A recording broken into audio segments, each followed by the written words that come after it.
ほら、ルフィ、今一緒に海賊になる仲間を探してるんだ。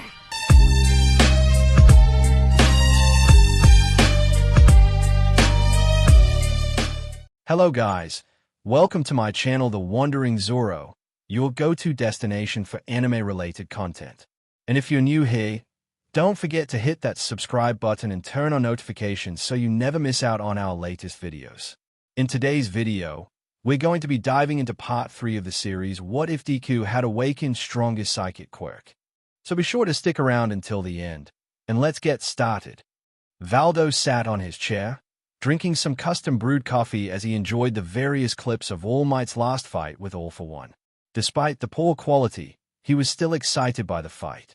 Brilliant, just brilliant as always, All Might. You truly display such unbreakable strength. To think that your son does not think highly of you. Deborah walked in the room with her small group of hypnotized children, approaching Valdo as she brings out a pallet of food to him. Dark Might, while I do understand you wanting us to restrain the man for later use, is it not risky to have him so close to Anna? What if he utilizes her quirk to boost his power even further than he already has? Fear not, Deborah. Julio has already gone down there to neutralize her quirk, as well as do so every few hours.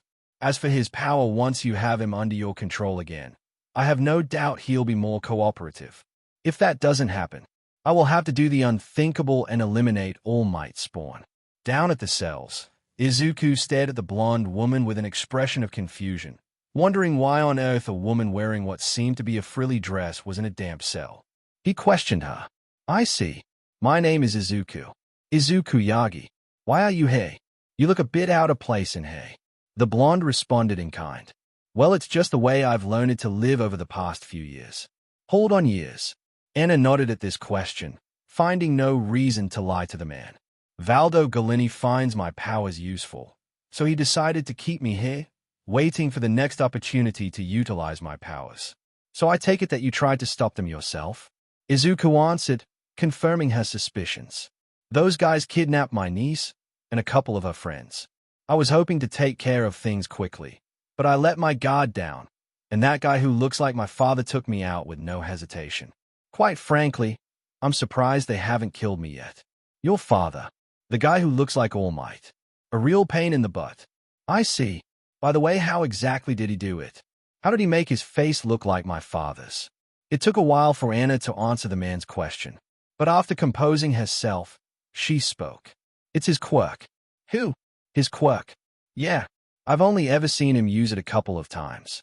But based on passing chatter from the other members of this family, his quirk allows him to transmute the matter of any non-living thing he touches.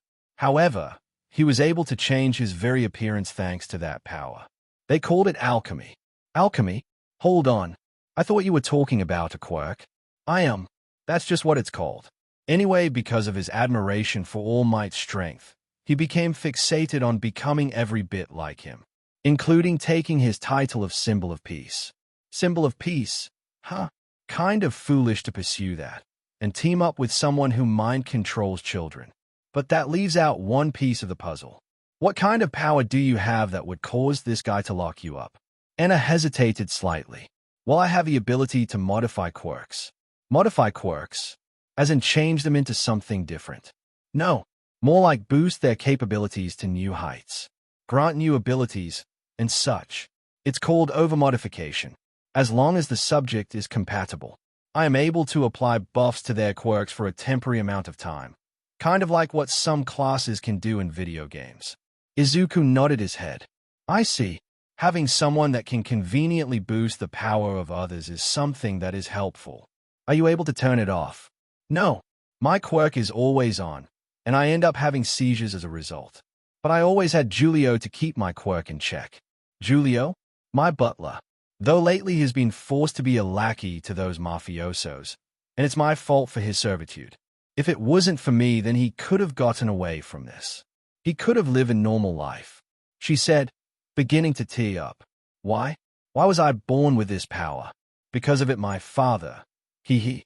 Izuku heard her weeping, feeling sorry for the girl while all he could do was lean against the wall. It must have been painful for you. I can't imagine being in your shoes and experiencing all of that. I mean, sure, my life wasn't good, but I was at least able to have some form of a normal life. As the girl continued to weep, Izuku stared up at the ceiling, trying to calm his mind while comprehending the situation. Okay, let's assess the situation. Currently, I'm facing up to 9 people, each of them being ruthless in their own right. Especially that woman with the dream base power. As confident as I am that I could take them down, I'm all out of juice.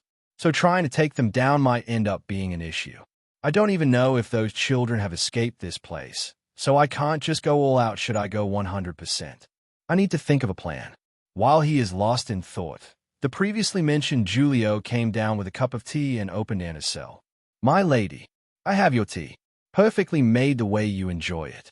She wiped her tears for a moment, taking the drink from her butler. Thank you, Julio. This name drop caught Izuku's attention, with the man turning his head to meet the butler. While finding the idea of the butler having cybernetic limbs confused him at first, he quickly brushed past this and began to converse with him. I apologize for what Dark Might has done to you, Julio said to him. As uncomfortable as the idea of using children for an army is, I have no choice but to comply as part of my agreement with them. Hold on, agreement. Yes, I agreed that if they allowed me to handle Anna's care, I would serve them however they need me to. Sounds like a bad deal to me. I mean, you're essentially doing double the work for only a sliver of benefit. That may be true, but I had no real choice in the matter. They were going to unilive her if I didn't intervene, especially if that monster tried to use her power for his own. Well, I'm sure Dark Might would cause a lot of chaos if that were the case. I'm not talking about that man, though I do agree with your assessment. Then who are you talking about? Julio lowered his head, finding it hard to properly speak about the individual in question. He soon prostrated himself and moved past this weakness. This organization isn't just made up of this mafioso family. Though they are strong on their own, they answer to someone far more dangerous. A man whose sole purpose is to rule the world with an iron fist and the power to back it up. Wow, this guy sounds like that all-for-one fellow that caused some trouble many years back. Well, so far, we have not seen the full capabilities this monster possesses. But if a man like that can make someone like Dark Might subservient to him, then I have no doubt his strength is absolute.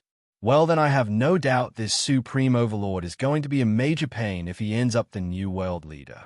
Seriously, if he increases rent money, I'm gonna have to depose him for unreasonable conduct. Make no mistake, while the strength of your Quirk is admirable, you weren't able to beat Dark Might, let alone the other members. What makes you think you can take on the boss of Claw? Dude, calm your horses. I wasn't considering that. Although you are right about not beating those mafiosos. Kind of pathetic of me for that to happen. As he laid against the wall, his mind dwelled on the thought of someone like that really appear in the future. If that was the case, then knowing the kind of power this girl had, he knew that power like that shouldn't fall into this monster's hands. It was then that he thought of something. An idea. One that if he was fortunate enough, could get him out of this mess. Hey, Julio, just for argument's sake, say the offer to keep Anna safe without having to serve these guys came up. Would you take it? The red-headed butler thought on this for a moment, taking the time to stare at his surrounding from different angles before looking back at Izuku from the barred window. I would do anything to ensure Miss Anna's safety, even if it means I die as a result. Anna was caught off guard by this, and slightly saddened by this, feeling that she was placing much burden on the man. Izuku approached the bars of the well, motioning him to come closer. Julio obliged this. I have an idea, but you have to trust me on this. If you can find the children and get them out of here, I can make sure that those mafiosos won't come after you ever again. How exactly are you going to beat them? Same way I tried to last time. Only this time, I'm gonna get myself a power boost, he said while looking at Anna. Julio saw this and started getting upset. Absolutely not. Miss Anna has gone through enough already. If I don't do this, Valdo is gonna finish her anyway. If I do this, I can ensure to you that this is the last time anyone can use her powers for their own purposes. Then with your neutralization quirk Anna spoke about, you can permanently stop her quirk. Anna perked her head up upon hearing this, unsure as to whether such an idea would work. Hold on. Is that even possible? I don't know. but we don't know if we try. So Julio, will you trust me? It took some time for the butler to come around to accepting the idea. After all, Anna's condition deteriorated with each use of her quirk, so if Izuku powered up as a result, it could endanger her. However, considering the kind of power he displayed moments prior, he couldn't help but have a small seed of faith in the man, despite his rather depressing appearance. Okay, you have my word. I'll get the children out of here. You just do your thing, and keep Anna safe. He ended with a stern look. He opened Izuku's cell and allowed him to get close to Anna before motioning towards the exit. I'll make sure to guard those children with my life. You better do the same for Anna. You got it, Izuku responded. Julio left the room, beginning his task of finding the kidnapped children, while Izuku faces Anna. Okay, so exactly how does this work? Is there some kind of action you need to do, or? My quirk grants the person its full effects when the recipient makes contact with me. Even a simple handhold is enough. I see. Well then, thank you for your help. I will not forget this act of kindness. He placed his hand on hers, quickly feeling the effects of her quirk, while his counter began to rise. Progress toward Izuku's explosion, 48%. Progress toward Izuku's explosion, 65%. Progress toward Izuku's explosion, 89%. Izuku felt his entire body shake violently, as the full effects of Anna's modification quirk began to course through his body. His mind rattled, all while he experienced a drastic change in his body. What's happening to me? My body, he thought to himself. This is incredible, I feel like I can do anything. Though he experiencing a sensation that caused his entire body to react violently, he couldn't help but feel the power course through his veins. He was experiencing newfound heights. Heights that after this he was unlikely going to experience again. Progress toward Izuku's explosion, 101%. Progress toward Izuku's explosion, 157%. Progress toward Izuku's explosion, 218%. Progress toward Izuku's explosion, 293%. With each level of progression, Izuku felt his body growing stronger and heavier. But alongside this, something else was brewing. While this was happening, Deborah, along with some of the children she had regained control over again, was searching for Hanabi, who was currently hiding from them, crying her eyes out as she was recalling the last encounter she had with Izuku. The absolute power he had at his fingertips, ready to eliminate those people. Her innocence was beginning to wane, as his emotionless eyes wandered around in her mind. But none of that mattered. She had to get out of that building. She had to find someone. A police officer, a hero, the military. While she was stuck in thought, she heard the sounds of footsteps, one footstep slightly metallic. She turned the corner to see Julio, who soon spotted her. I'll get away from me. I don't want to be a slave to that gloomy old woman. Gloomy old woman. No, I'm not here to capture you. You lie. I know you're working for those goons. I know you don't trust me, but I'm here on behalf of the man that wreaked havoc here earlier. You mean my uncle? Where is he? Don't worry. He has a plan, but right now, I need to come with me. Are you the only one not under Deborah's hypnosis? She nods her head before Julio offers a hand. Come with me. I'll get you to the exit and try to get your friends out of here. Once you get out, use this to call the police, he said as he brought out his phone. The number you need to call is... Oh, such a kind fellow you are, Julio. A mature feminine voice called out. It was Deborah. She and the group of hypnotized children approached, while Deborah gave a rather strange grin. Oh, my dear boy, why did you have to go and help out the escapee like that? You made a deal, remember? Yeah, well, I found a better deal. One that ensures Miss Anna's freedom. Seriously, did you allow that green-haired fellow to plant lies in your mind? Come on. We both know that even with that power of his, he can't take us all on. True, but you overlooked one important detail. Remember when I was meant to go down to the cells and neutralize Anna's quirk for a bit? Yeah, I didn't end up doing that. This caused Deborah's face to slightly stiffen in worry. What? Yeah. By now I have no doubt that he is utilizing Anna's quirk to boost the power of his quirk. Shouldn't take too long. But believe me when I say that you have no idea what you're up against. The effects of Izuku gaining this boost were made known, as a violent shake passed through the area, ending the hypnotism of the remaining children and causing them to fall to the ground, unconscious once again. "Valdo, we have a problem," Deborah said in her communicator. Her PTSD of her previous fight was returning to her, as all she could do was shake in fear, while Julio used this opportunity to gather the other children, carrying them out of the building. Over with Anna. Despite feeling the negative effects of her quirk, she couldn't help but feel amazed at the sudden power before her. So much so she could almost faint. "Anna, get out now." "Izuku, this sensation. I can't stop it, Anna. Get out of here." Progress toward Izuku's explosion, 801%. Progress toward Izuku's explosion, 981%. Progress toward Izuku's explosion, 1000%.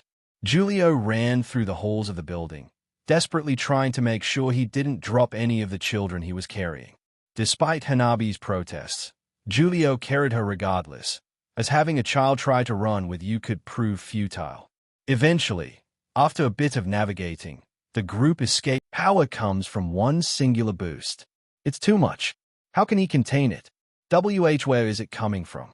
Hanabi shouted. "You know how I said your uncle had a plan? This was that plan. He used my friend's power to give him a boost. But right now, I'm more concerned with how he'll be able to control it." As he attempted to grab his phone out and call the police, he saw someone running towards them. It was Anna. Despite having never seen the layout of the building, something was compelling her to go in the direction that she took. Was it because of Izuku? She didn't know for sure. All she was able to make out was a voice, one that echoed loudly whenever she came to a stop, unable to pick a pathway. "Miss Anna," Julio shouted. "Julio," she cried out. "Thank goodness you're okay. Miss Anna, what kind of boost did you give him?" "I don't know.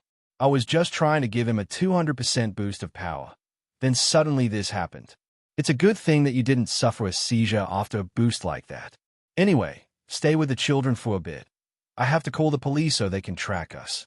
"Wait, what about my uncle?" "I wouldn't worry about him. To be honest, I'm more worried about the other guys than him. After all, anyone that has to fight that monster might end up dead in a second." Inside the building, the stone that made up the walls and floor began to break apart, being attracted to a specific area, almost as if being pulled by a massive gravitational force. That force was Izuku, who was walking through the complex while being entirely cloaked by some sort of strange, lingering shadow. There was no immediate sense of direction that came in this state. All that Izuku did while in this transformation was destroy anything or anyone nearby, as behind him, several members of the Galini family laid unconscious, completely defeated by the overwhelming power on display. After a bit of walking, Izuku stopped momentarily, seeing three figures standing before him, the last four members of the Galini family: Deborah, Simon, Bruno, and Valdo. To think that such power could come off of one guy. Though most of it is coming from Anna's power, isn't this a little much? Simon commented with concern. Don't get your boxes in a twist. He may have been buffed by Anna's overmodification, but in the end, he's still just a foolish man walking into the lion's den. Bruno said with swagger. Deborah found it quite odd that Bruno was confident despite the results of the previous fight the family had with Izuku. Was this some poor attempt to hide his fear? She couldn't tell without a proper assessment. Don't be dumb, Bruno. This is clearly a problem. Whatever kind of power boost this man got, it is going to impact us poorly. Valdo, not to disrespect your awesome power, but I suggest that we all retreat. It's too late to get the others, so we should cut our losses and book it. As Valdo was considering answering the question, a voice called out. You really think Valdo would ever listen to something like that? Deborah turned her head to see Mikumo, standing beside Mustard as they observed the oncoming fight. Mikumo, I should have known you would still be around. I would have thought you were defeated by this monster earlier. Deborah, you wound me, he said over-dramatically. Unlike your comrades, I'm at least intelligent enough to steer clear of such a force of nature. But Valdo, be real with me. Do you really intend to listen to Deborah's words? Valdo merely perked his head towards the boy, who gave him such a confident, yet calculating smile. I mean, would the real All Might back out of a fight if his foe was more powerful than him? No, he would just show off that powerful grin of his and charge at the enemy. After all Might is the greatest hero of all time. You want to be the new All Might, don't you? It was this phrase that caused any of Valdo's concerns to go out of the window. His desire to become All Might was so strong that any voice of reason that tried to steer him proved futile. He smiled, showing his teeth in an exaggerated manner. Of course I do. Who wouldn't want the opportunity to be like the world's greatest hero? Unlike his spawn, I will prove to be his true successor. After all, both are inferior to my level of power, he shouted. He flaunted himself, with his ego also gaining a significant increase, while Izuku, still under the % state, questioned Villain's performance. Do you ever just stop talking? A strange voice came from him. What? You talk about wanting to be his true successor and the new All Might. It honestly irritates me. Were you so ashamed of what you were, that becoming someone else was the only way you could live? You dare insult me? What's there to insult? I don't see a strong, benevolent hero, a man who can shoulder the worries of this nation. I don't even see a father who was neglectful to his own son, trying to repair the familial relationship. All I see is a man-child so devoid of any self-awareness that he doesn't even know when to call it quits. Unlike you, All Might had the power to back up his confidence, and he cultivated the power with his own blood, sweat, and tears. You and your followers had to exploit the power of a poor girl to reach his level. Face it, you'll never be anything like him. And what does that make you? Valdo yelled violently. You had to do the very same to reach this level of power. You're nothing more than a hypocrite. Izuku Yagi. Izuku Yagi? I'm afraid I don't understand. Why did you call me that? Valdo was initially confused by this. Did this boy hit his head or something? Or did a split personality form as a result of this power? Either way, Valdo was not going to entertain this anymore. Now Simon, using his monster summon Quirk, he began to unleash a horde of monsters towards the man, hoping to distract him, while Deborah and Bruno played their part in apprehending him. Izuku, unfazed by the monsters, merely waved his wrist in a gentle manner, unleashing a wave of power that vaporized them instantly. What? No way, Simon yelled out. You'll pay for that. Unleashing a whole army of monsters, they began to circle around Izuku, unable to get past his barrier. But that didn't matter, as Bruno activated his Quirk delay spot to trap Izuku in slow motion. Game over, brat. But such a bubble of effect was pointless, as Izuku blatantly took a singular step, instantly breaking the bubble and the monsters. Using his telekinesis, whatever was assuming control of Izuku's body grabbed Bruno, constricting his body and pulling him towards reaching distance, while a strange faint glow began to emanate from him. How cute. So that's how you've used your power up until now. I bet you loved using that power of yours to torment others. So why don't I do the world a favor and ensure you can never use your powers like that again? The entity spoke, before shucking his body. Bruno felt his body go limp, as something that was part of him was beginning to disappear. Not taken, but destroyed. After causing him to go unconscious, his body was thrown to the ground, not sustaining much injuries, while Deborah tried her best to place Izuku into another daydream. But it had no effect on him this time. What? Your Quirk preys on the hopes and unconscious before being assaulted by another horde of monsters. Yes, do it, feast upon him, my pets. But something about the monsters changed. After being zapped by some sort of strange light, they stopped their attack on Izuku and turned towards Simon and Valdo, assuming a battle stance of sorts. What?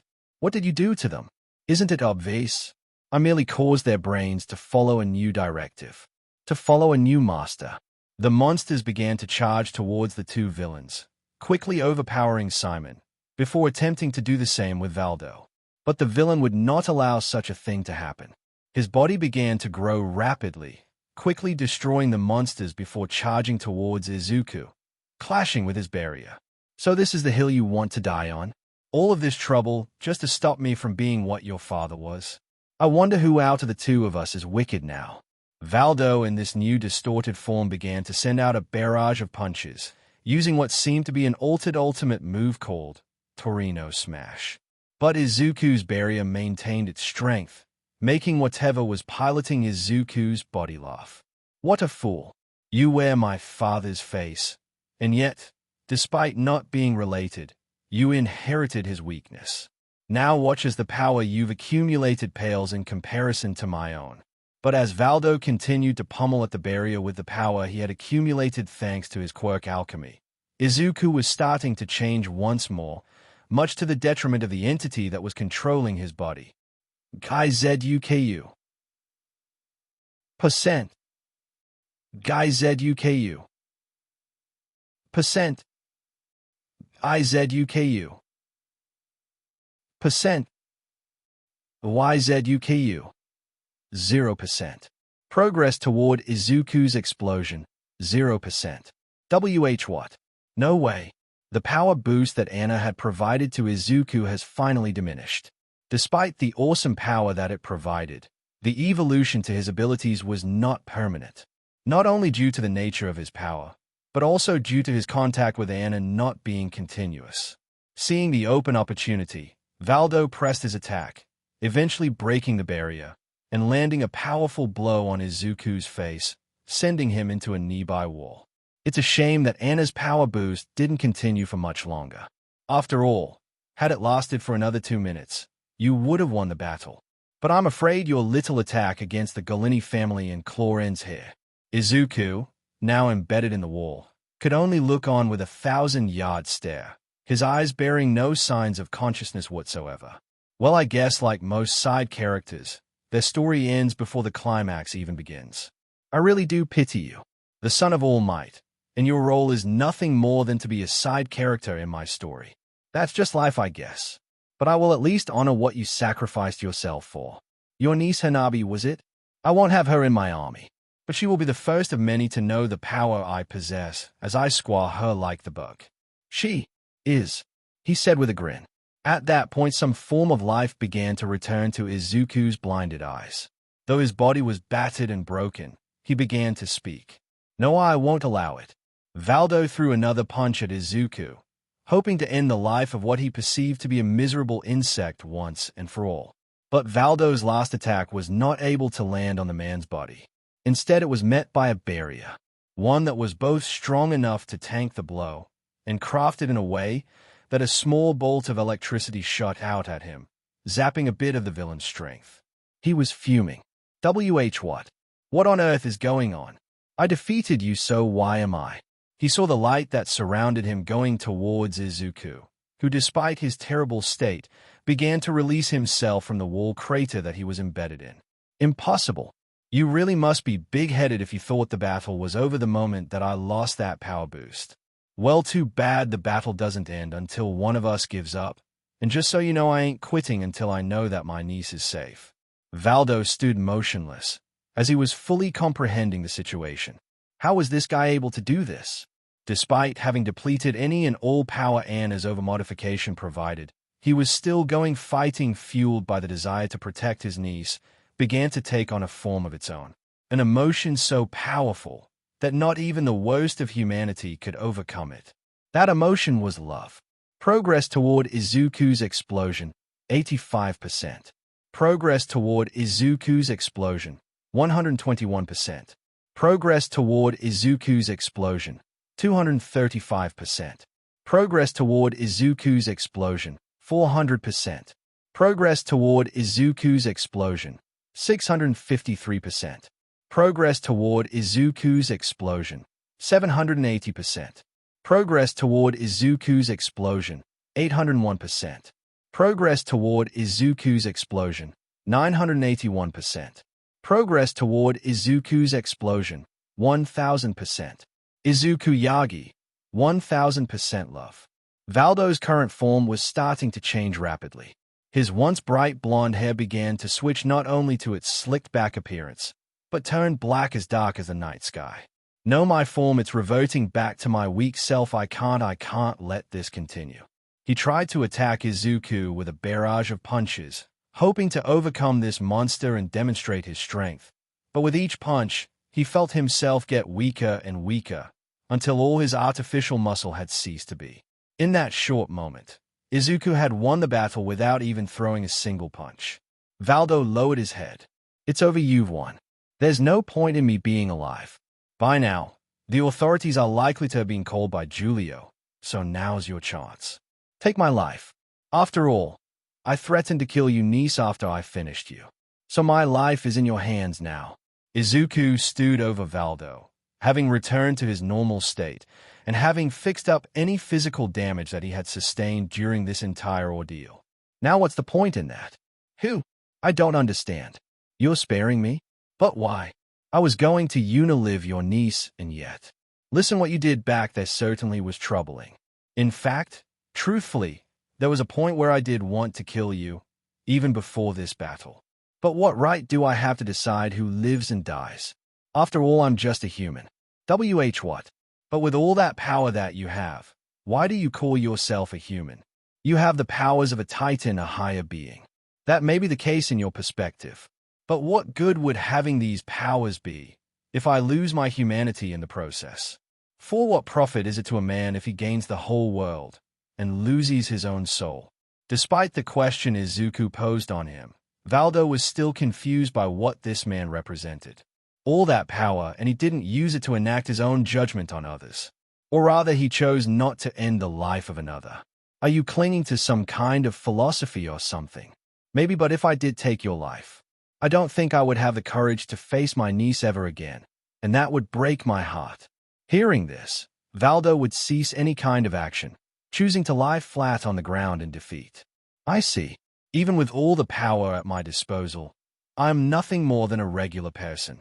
Izuku turned to Mikumo and Mustard, seeing the two look on at him, while he took on a defensive guard. I don't suppose you and your friend are going to try and fight, are you? Nah, I won't. Mikumo answered. I was only here to observe this sector of Claw, but these guys proved to be rather weak in my opinion. Besides, your whole speech about the importance of life has disappointed me. Who? Wait.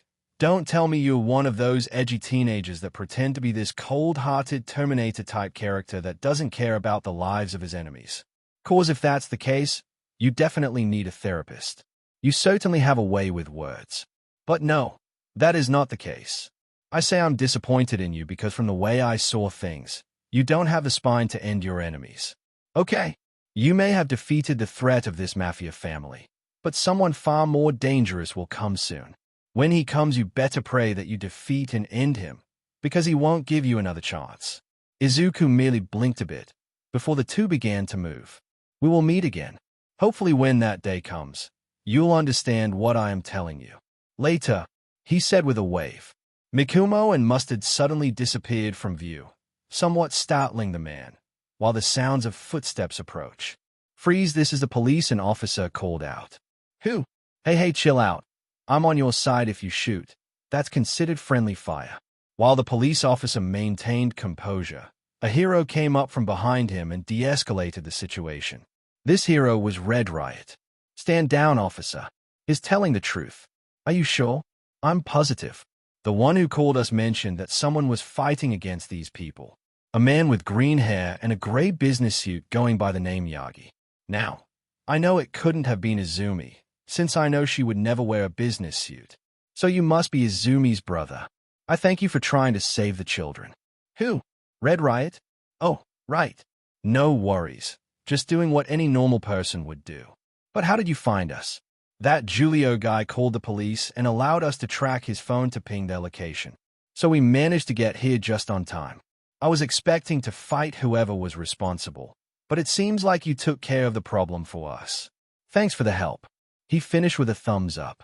No problem. Are the kids okay? They should be fine. But in the meantime, we're hoping to get them reunited with their parents. Anyway, I better get to work. My wife's tending to our son, but I gotta make sure that the area is secure. In the meantime, someone would like to speak to you. What are you talking about? Kirishima moved out of the way, while Izumi, who was walking towards him, began to speak to him. Izumi? Izuku. So I take it you're here to arrest me? I mean, I did use my powers without a license after all, so you should probably go ahead and thank you for saving Hanabi. This caught Izuku off guard. While the cool breeze began to flow past them, and the voices of other heroes and police officers echoed around them, Izuku couldn't help but feel as if this was out of character for Izumi. What? You were No, you are right, I have been a bad mother to Hanabi. Despite her being my child and being the #1 hero, I wasn't able to do anything to save her. Who knows what would have happened if you didn't go out of your way to save her. So from the bottom of my heart, thank you. Breaking out of his confused state, he rubbed the back of his head. It's nothing. I was just doing what any uncle would. To be honest, if anything were to have happened to her, I wouldn't be able to forgive myself for not doing what I could to save her. I see, she said, wiping her tears. Now I understand that you would like to go to your home soon, so I won't stop you if you still want to leave. But the offer to live with us is still on the table. Though, I will understand if you don't want anything to do with me or our parents anymore. Izuku thought about this for some time. So much had happened over these period of time, and at the center of these events. And yet, despite his resolve, he didn't know what to do in this situation. He was having a mental conflict with himself about whether he should give in to his hatred and stay away from them forever, or to step away from his inner darkness and give them a chance. In his defense, anyone in his position would take the former option. But a small part of him was interfering with his negative thought process. Take one little step, the small part of him was signaling. While the vagueness of this thought confused him, little by little, he began to understand what it meant, and he began to speak. Izumi, for a long time, I've done nothing but hate you, our parents, and your husband. I don't know whether it started the day you got your quirk, or the day you and Kitsuki began to bully me, but it was just something that I just started doing. I've held on to it for so long since it was the only thing that kept me going. To live a life where I didn't have to deal with you guys anymore. But what point is there to holding on to it, if it leads me down a path of darkness? Who? Izumi let out. What happened between us cannot be undone. The scars I bear cannot be reversed. But in some shape or form, they can heal so long as I allow them to heal. Izumi, are you truthful in your word? That you want things between us to heal? Izumi responded quickly. Yes. Then let us shed ourselves of our former selves, and try to end this family feud dispute of ours. It may not be healed today, or in the next 10 years, but let us at least take a little step forward. What do you say? Izumi, despite suggesting this a long time ago, she couldn't help but begin to cry, not of sadness, but of joy. Yes, absolutely yes. Cool. He let out. But I would like to live in my own place. After all, it is my home, you know. That was when, conveniently, Izuku's phone began to ring. Hello? Izuku said on the phone. Yagi, thank goodness you answered. This is your landlord, said a male voice. Who? Hold on. Why are you calling me out of the blue? Well, considering the terms of our contract, I do need to inform you that starting tomorrow, pest control is going to be going through the whole building in order to remove any pests present. So I'm sorry to say this, but I'm afraid you cannot go into your apartment for the next few months. As the words processed through Izuku's ears, he screamed out violently, thinking that the landlord was playing some sort of prank on him. What do you mean I can't go to my apartment for the next few months? I live there. Well, Mr. Yagi, one of my tenants reported a severe rat problem, so I had no choice. I gave you a message a few days ago. I was not even at the apartment for the last few days. Well, I'm sorry. My hands are tied. Either I get the job done now, or have to deal with other tenants complaining that pest control didn't arrive on the date they were supposed to. You're gonna have to stay with friends or family in the meantime. Okay. I hope you have a good day, Mr. Yagi. The phone call ends, and Izuku is left there, standing completely still while he slowly turned to his sister. Izuku? Is everything all right? Izumi asked him. Yeah, it just looks like I'm gonna have to do an extended stay at your place momentarily. Izuku lowered his head in defeat, unable to think of anything at this time. After all, he was but a man in a bizarre world. After things had settled, Julio and Anna were seen hanging around with the Japanese police, getting their statements taken. While they were given something to eat, Julio noticed Izuku in the background and decided to approach him. Hey, Yagi. Oh, hey, Julio. What's up? I wanted to say thank you. Thank you for helping me save Anna. Oh, don't mention it. But I have to ask, what are you going to do now? I mean, since all this is over now. Julio paused for a moment. Well, Anna has suffered so much over these past few years. I think the best thing for her is to relax. She deserves it after what has happened. I see. Sounds good. I know that we've only met under these circumstances. But I'm glad to have met you, Yagi. This made the man smile slightly. After all, he had saved many lives today. It had been many days since the large-scale arrest of the Galini family, and so far, for the members of the Galini family, things were not looking too good for them. Despite being arrested in Japan, because of their infamy throughout Europe, they were quickly escorted by Italian authorities out of the country, where they would be tried by their legal system for the crimes they had committed. Despite the consequences, Valdo was strangely okay with this. Since his fight with Izuku, he had since realized the error of his ways. His whole philosophy of being the next All Might and using his powers over others had crumbled down to its foundation thanks to the overwhelming force that was Izuku Yagi. Because of that, he did not resist, nor attempt to flee. He willingly surrendered himself. As for the other members of the Galini family, despite their attempts at initial resistance, some were not able to even fight back against even the weakest of Italian police officers. It wasn't because of some overuse of their powers, there was more to it. Upon doing tests of them, despite their bodily health being normal, something was interfering with the Quirk gene. Like an outside force had initiated some kind of kill code on their ability to use their quirks. The members affected included Bruno, Paolo, Hugo, Gil and Camille. It was because of this interference that they were essentially classified as quirkless. International issues aside, currently, our main protagonist was facing the unfortunate aftermath of the call from his landlord. Since he was not able to get to his apartment for the next few months, Izuku was still residing at one of the guest rooms of Izumi's house, watching TV, while enjoying what seemed to be a small candy bar. Though from his posture, it did not seem to be comfortable for him. Man, this sucks. I haven't had any clients in a while. And right now my bank account is on the dried up side. Even when the day comes when I can go back to the apartment, I might get kicked out just for lack of rent money. How troublesome. Someone began to knock on his door, with the person responsible being Hanabi. Despite all that had happened, the girl was able to mentally recover from the events and get back to her cheerful self. Hey ho. Oh, hey Hanabi. You're up pretty early. You sure you don't want to stay in bed? I mean, that Deborah lady must have done a number on your brain. Well, to be honest, the dreams weren't so bad. Though I kind of understand what you mean. Being outside of the dream world sucks right now. So what's the plan today? Well, as of right now, I have no clients that need consulting. Though, I do suppose if anything, I'm just gonna try and relax today. Well, that might not be happening. Who? And why's that? Izuku asked with curiosity. Well, my mom wanted you to come to the kitchen to give you an explanation of what was happening today. But otherwise, I can't really say. Let me guess. It's a surprise for me to find out or be told by your mother. That's correct. Oh man, now I'm starting to get worried that it might be some kind of prank she's pulling. Can't she just let a guy relax? I mean, my body is still aching from that whole Galini ordeal. But that was a week ago. Shouldn't you be getting up from that dainty bed?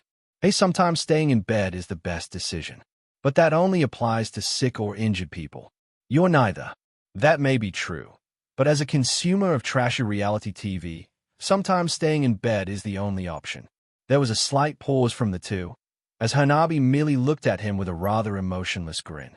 You know, you worry me sometimes. Maybe I should get someone else to be my Quirk level-up teacher. Okay, I'll get out of bed and speak to your mother. Good choice. After getting out of his room, Izuku meets with Izumi in the dining room, who was in a rather fancy set of clothing. So why exactly are you dressed up like you're going to a business meeting? I mean, no offense, but you don't seem to be the type to sit through a boring meeting about the market and whatnot. Well, to give you an honest answer, I'm going to a reunion party. Reunion party? Like with your classmates? Yep. I'm confused. Don't each of you regularly catch up with each other? What's the point? Well, that's only for classmates in the nearby prefectures. Some of them are further out than the immediate area, so this is just a nice way of getting back together again. I see. So what exactly did you need to talk to me about? Well, I figured that since you saved my daughter from being in the clutches of the Galinis, I would like to bring you with me to meet my classmate. Yeah, no. Pardon? Izumi asked. Look, As nice as that sounds, it's your reunion party, not mine. I didn't attend UA, so there would be no point in me going to an event filled with people I have no connection with. Well, that's not entirely true. You did save a couple of children from some heroes in my class. Even one that wasn't. Still doesn't warrant me coming to your reunion event. Well, I know a couple of reasons why you should go. For example, it's always a positive to have friends in high places that will go above and beyond to save you. They are heroes. It's their job to save people. Besides, they'll only be friends with me because you'll tell them to. I won't. Besides, maybe you'll meet someone. Someone's like a girlfriend. Please, that ship sailed a long time ago. Wait, so you're already in a relationship? Not that kind of ship. Turns out the person I was hoping to become my girlfriend was already in a relationship. So until I gotten over it, I won't be getting into any relationships. I see, Izumi said while giving a disappointed expression. Izuku began to drink his coffee, still feeling the withdrawals from lack of cigarette smoking, but was able to stave off the craving.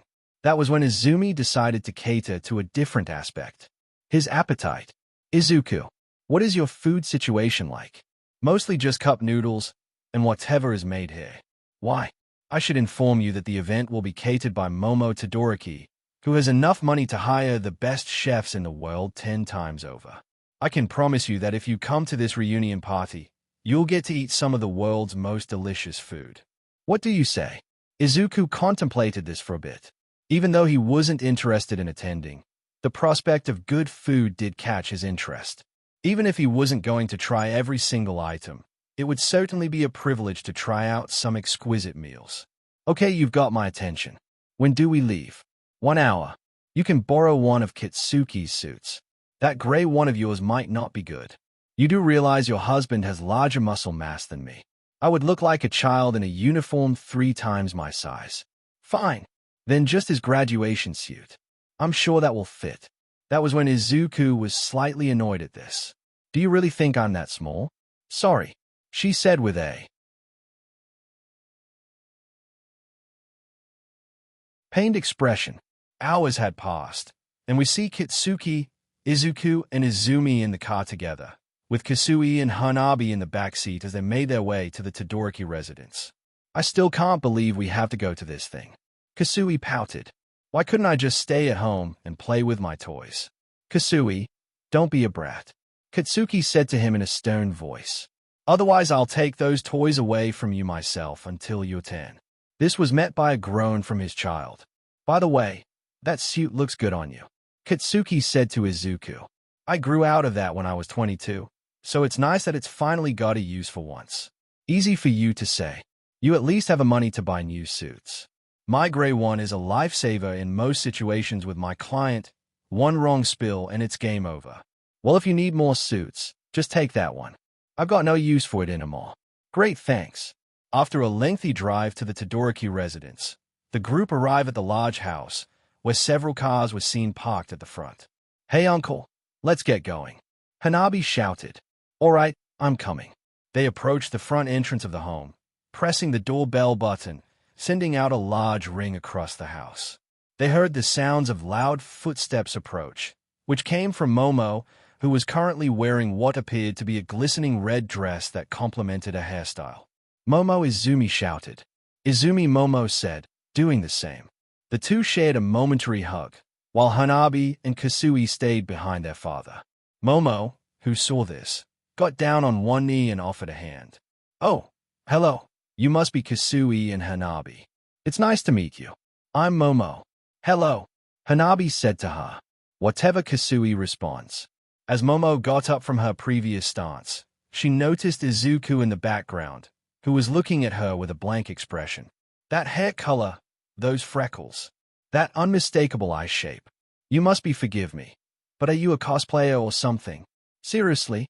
You got that answer from your deductions? Izuku said blankly. This is actually my brother. He's the guy that helped save our children from those mafia villains many days back. Wait, you're him? You're the guy with the scary telekinetic powers. Well, yeah, that was me, but I think I should be remembered for more than just my powers. Oh, I'm sorry. I just found it quite interesting that there was a strong person out there that we had no idea about. Momo said as an apology. Right. Well, There's no need to apologize for that. It was an honest mistake. Well, before you come in, I just want to say I am grateful that you helped save my daughter. I truly don't know what to do if anything were to happen to her. I appreciate it. Anyway, we should get inside and see the others. So Fato Koyami, Shiro, Sato, and Shoji have arrived. The others will be arriving shortly. I see. By the way, where's half and half? Katsuki. What? He has half red, half white hair. Half. And half. You're missing the point. You need to be nicer to your friends. Well, Shoto is busy grabbing a couple of things. But while we're waiting for him and the others, let's just enjoy the food available. As Momo brought the group over to the backyard of the house, they were met by the sight of many of Japan's famous heroes from their old class. Izuku couldn't help but feel uncomfortable being in the presence of so many heroes. Wow, so many. It's like I've stepped into Comic-Con or something, except they aren't cosplayers. I imagine that it's rather strange to see so many heroes in one place. But don't worry, all of them are softies at heart. Momo said to him, I'll have to take your word for it. Now, the food is just over at the corner, and don't worry, there's plenty here, so feel free to take as much as you like. You can even take some home with you if you want. But otherwise, try to have a good time. Okay? Okay. Sounds good, yo, Momo, Izumi calls out. After Momo left to tend to other matters, Hanabi and Kasui left to do their own thing, playing in the yard. As for Kitsuki and Izumi, they began to drift over to the food table, while Izuku was left following them. The other four heroes, seeing him, began to speculate. Hey, who's the guy there with Izumi and Kitsuki? Sato asked them. I'm not sure, but Dark Shadow seems to be reacting to him. He's afraid of him. Who? Dark Shadow's afraid of him? I can't imagine anything like that happening. Not even All for One was able to scare him. Shiro comments. He must have some kind of quirk that is quite dangerous if Dark Shadow is afraid. Shoji comments through one of his mouths. Though one thing is for certain. He looks like Izumi. Could he be her sibling perhaps? Sato questions. Maybe. But all things considered, Momo wouldn't just allow him in if he was just a cosplayer. Hey, let's go talk to him. Probably not the best idea, Sato. Shoji tells him. We don't even know how he'll react. Oh, come on. If it's anything like Izumi, then it won't be a problem. Sato attempted to approach Izuku, catching him off guard as he placed a hand on his shoulder. Hey man, the name's Sato, what's your name? Izuku turned his head back in a rather crooked manner, his expression resembling that of his old homeroom teacher. The sudden wave of PTSD became apparent as he saw Aizawa's expression on Izuku's face. Who? Mr. Aizawa. Whoa, easy, Sato. Don't worry. This isn't Mr. Aizawa. This is my brother, Izuku. Oh, I see. Sorry. You just look like him so much I freaked out slightly, he said with an apologetic bow. Oh, I see. It's all right. It's my fault for looking sour. You must be Sugar Man Sato, right? Yeah, that's me, man. You and your sister certainly look alike. You guys twins or something. Yeah, minutes apart, but twins regardless. Even still, you guys are quite different personality-wise. Kind of reminds me of a video game I once played. A video game, huh? Quite the comparison. Yeah, but I doubt you would be anything like that guy. I mean, all he was after was power. But anyway, you should hang out with us. I don't think that's... Don't worry, Izuku. Sato is a good guy. He makes some of the best cakes around. Yeah, I've got some samples if you'd like to try them. Izuku was hesitant, but accepted the big hero's offer when seeing the other three heroes behind him. For the most part, things between him and the other heroes were relatively cool between them, with a minor scaring of a good moment when Dark Shadow refused to acknowledge him. As time passed on, Izuku began to slowly be at ease, feeling somewhat relaxed. While he did not have the same connection to these people as his sister did, he was genuinely having a good moment with these people, despite how odd their personalities were. Then again, he of all people couldn't talk, given his past behavior of writing down people's quirks for fun.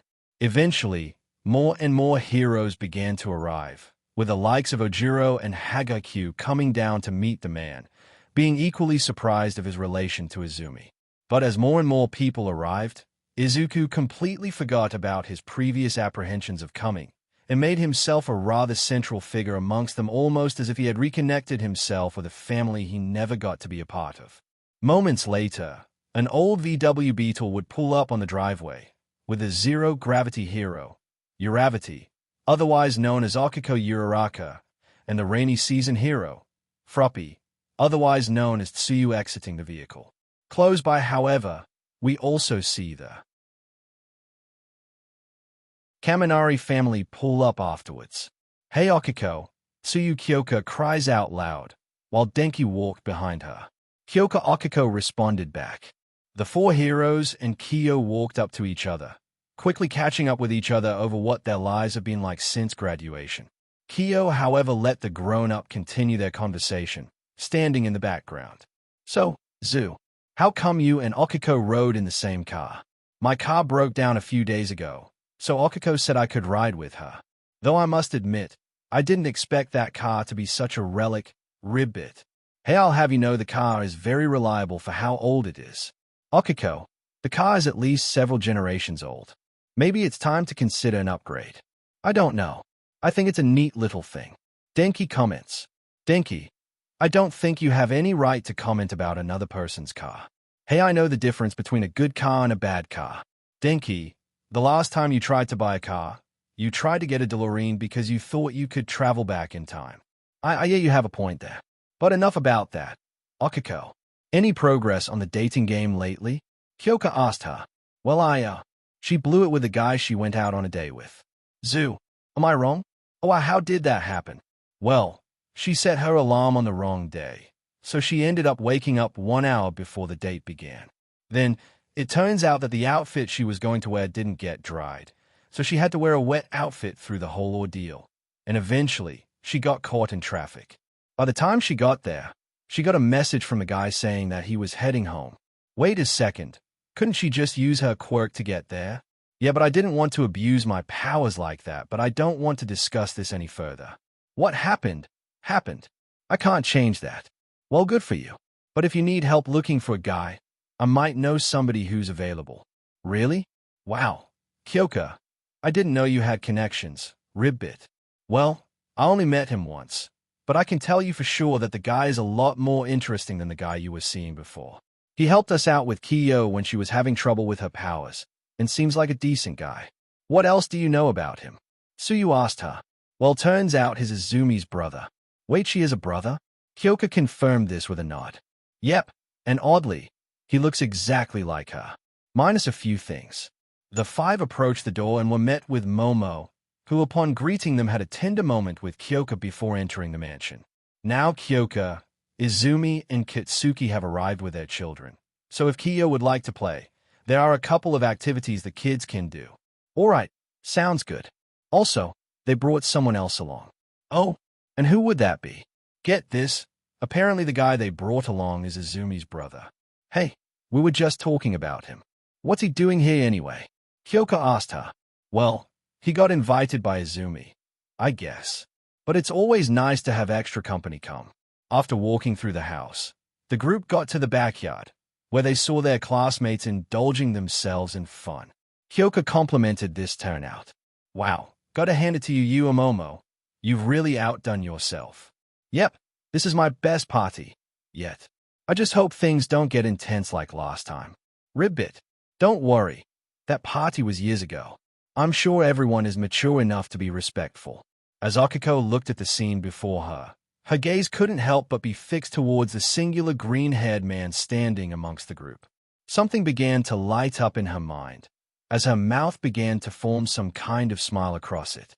As she stared at the man's face, the sounds of Tsuyu's voice tried to get her attention, calling her name out several times during the ordeal. But she did not hear her voice.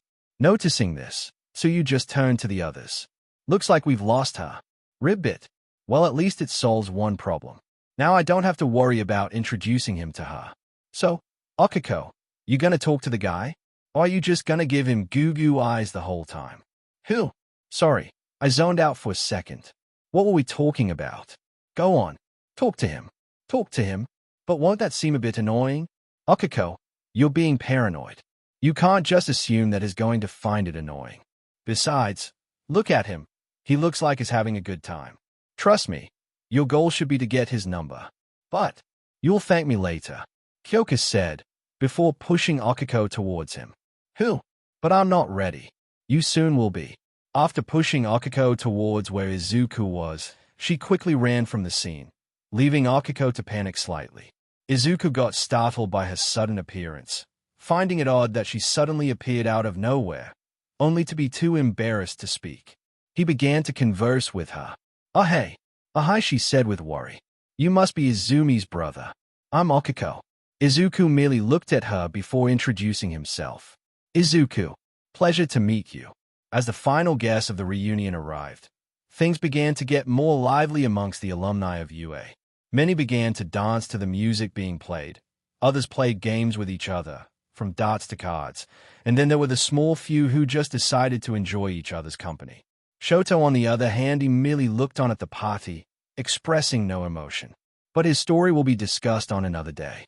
While this was going on, Izuku and Akiko continued to speak to each other, despite the initial awkwardness. But their conversation ended when Momo began to tap her glass with a spoon. "Good evening, everyone. Before I begin, I just want to say thank you all for coming today. It has been many years since we have graduated from UA, and by now, I'm sure many of you are feeling nostalgic of our high school days. From fighting the League of Villains to spending time at the classroom, each and every moment shaped us into the heroes we eventually became. But as we come together to reunite with one another, let us strengthen our bonds and form new ones, as many of you have done with our guest," she said, pointing to Izuku. The man simply lifted a hand, waving slightly in embarrassment. "Now then, without further ado, let us continue the celebrations." As the class continued its reunion celebrations, one thing became clear, that despite the event being nearly over, they were thankful to have spent this time together not as just pro-heroes, but comrades, brothers in arms, friends. Izuku, meanwhile, was feeling his social battery begin to deplete, with Kitsuki of all people quickly noticing this, and heading over to Izumi to get her attention. "Izumi, I think we should get going. Your brother is looking rather tired." "I see. Well then, I'll go ahead and let the others know. In the meantime, can you get Izuku and the kids in the car?" "Sure thing." Following his wife's orders, Kitsuki assisted Izuku in getting up from his seat and headed to the car with him, Kasui and Hanabi. Getting in the car, Izuku felt relief that he was finally heading home. Despite how much fun he had, he was starting to get a headache from all the noise. But as he was just about to drift off to sleep, his phone suddenly pinged. It was Akiko. During their conversation, the two had exchanged numbers together, something that Izuku had not entirely thought about, merely viewing it as some sort of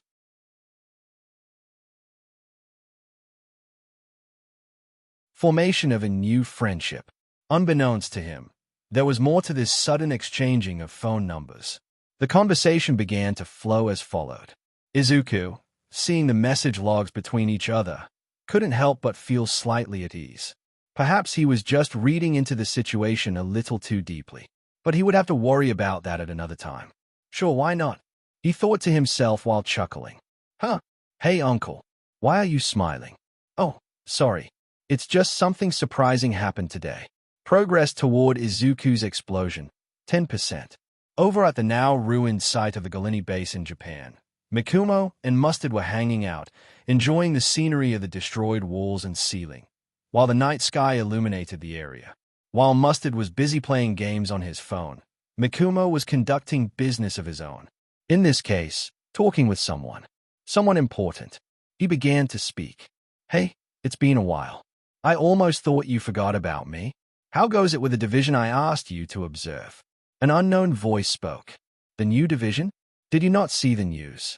They were annihilated. Some powerful guy went in guns blazing and managed to defeat all of the members of the Galini family. Valdo especially hard. But get this, whatever that guy's ability was, he was able to permanently disable some of the Galuni people's use of their quirks. It's almost like he temporarily borrowed that butler's ability and adapted it to his skill set. Though I don't think it will be a problem in the future. It only looks like he was able to utilize it in that supercharged state of his." "I see. And I take it you didn't even bother to try and stop this threat?" "Huh. Why on earth would I? I mean, I'm not gonna needlessly throw my life away for this organization of yours. Besides, this organization of yours isn't impressive by a long shot.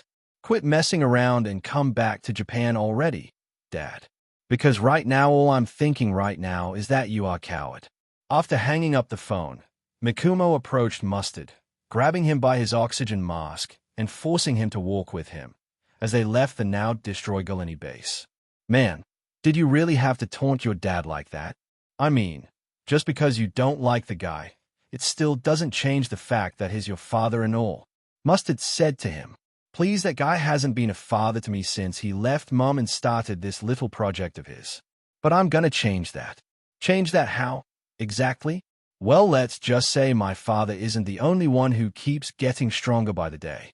On the other end of the phone call, Mikumo's father, identified as Hisashi, closed his phone before lying back on his car seat. The limo driver, who saw this, began to initiate a conversation. Mr. Midoriya, is everything all right? I'm fine. Just do me a favor. Once I have done my business here, I would like you to drive me to the airport. The airport, sir? Yes, it would seem some business has sprung up back at Japan. Business that I want taken care of as quickly as possible. The limousine continued its drive over what appeared to be the Golden Gate Bridge at San Francisco, while its passenger already began to formulate a plan. A plan to take over his home nation, just like his father attempted to many years ago. So, this was the end of Part 3 of this series. Stay tuned for next part of this series, and if you like this video, don't forget to like, share, and subscribe to our channel. Until next time.